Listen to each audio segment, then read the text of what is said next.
Bonjour à tous et bienvenue sur netprof.fr. Aujourd'hui, je vais vous dispenser un cours sur les ensembles mathématiques.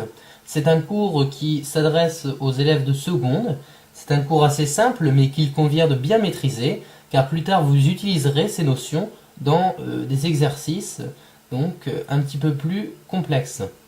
Donc, je vais vous présenter les ensembles mathématiques. Donc, les ensembles mathématiques, ce sont des groupes en fait de nombres qui se regroupent. Donc, vous avez les entiers naturels, les entiers relatifs, les nombres décimes, les nombres rationnels et les nombres réels. Donc, on va commencer par les entiers naturels. Donc, les entiers naturels portent le symbole suivant.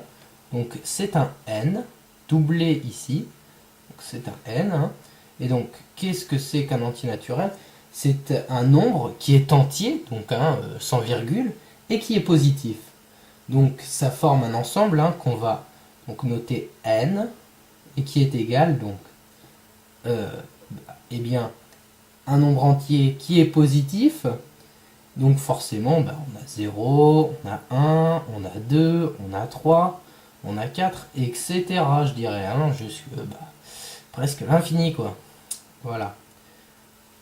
Donc, ensuite, nous allons passer aux entiers relatifs.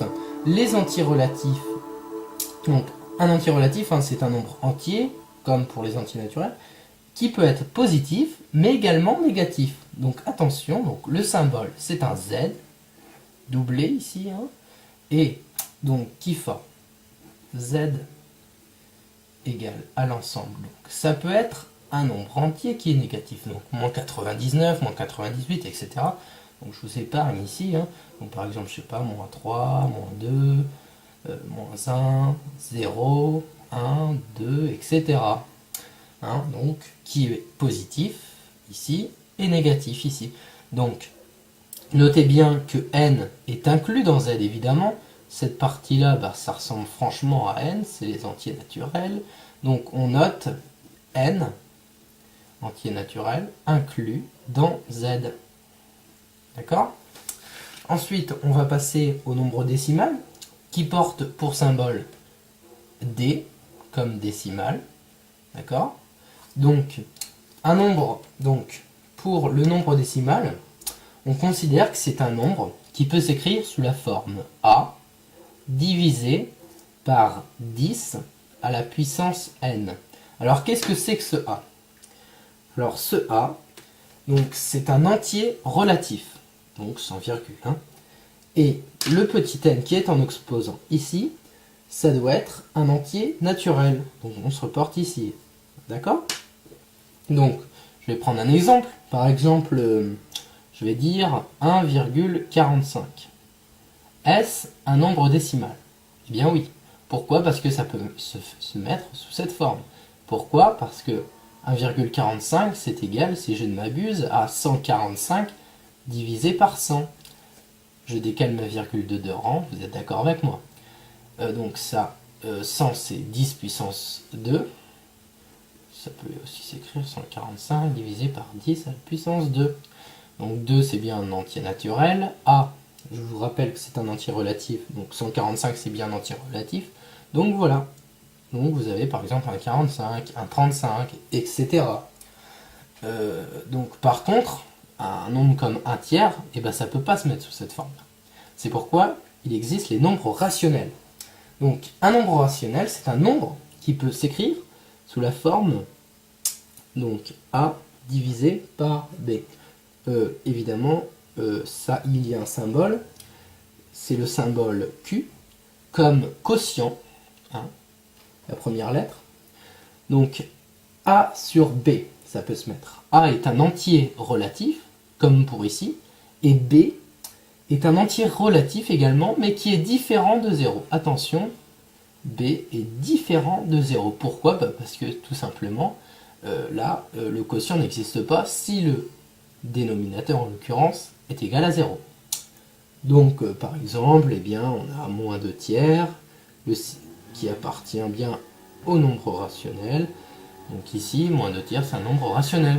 Vous êtes d'accord avec moi? Pourquoi? Moins 2, c'est bien un entier relatif, et B également, mais qui est différent de 0. Voilà. Donc pareil, hein, 1,45 c'est également un nombre rationnel. Hein. On note aussi que D est inclus dans Q. Hein. Même principe qu'ici, mais également Z qui était inclus dans D.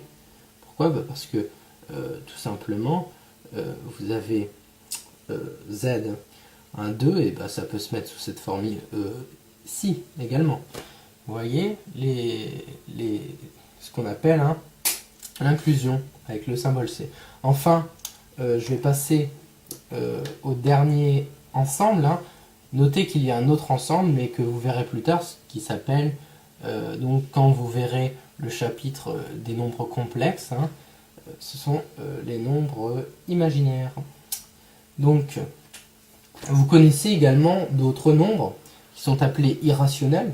Par exemple, je ne sais pas, racine de 3, ça vous dit quelque chose. Pi, ça doit vous dire quelque chose en seconde tout de même.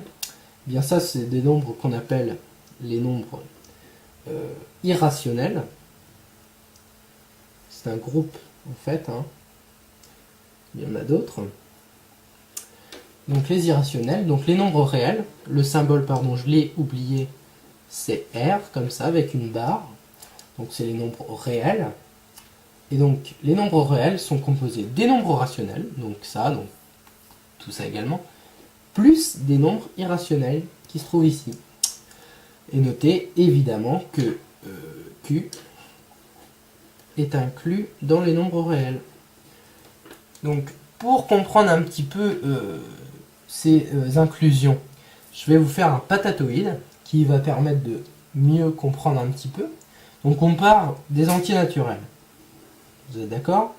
Donc là, n. C'est un ensemble de nombres 0, 1, 2, 3, 4, 5, etc. dans ce gros paquet. Eh bien, vous avez z qui englobe tout ça. Parce que les 1, les 2, ça fait partie de z, mais il y a aussi les nombres négatifs, moins 2, moins 3, etc. qui se trouvent donc par là. Même principe pour D, donc D ici, qui englobe tout ceci. Même principe pour Q, qui englobe également ceci. Oula, mon stylo ne marche plus bien. Voilà. Et l'ensemble des réels, qui englobe tout ça également. Vous êtes d'accord avec moi? Parce que là, vous avez du racine de 3, racine machin. Et donc là, le 1 qui appartient également, qui est un nombre réel. Voilà, je vous remercie, à bientôt, au revoir.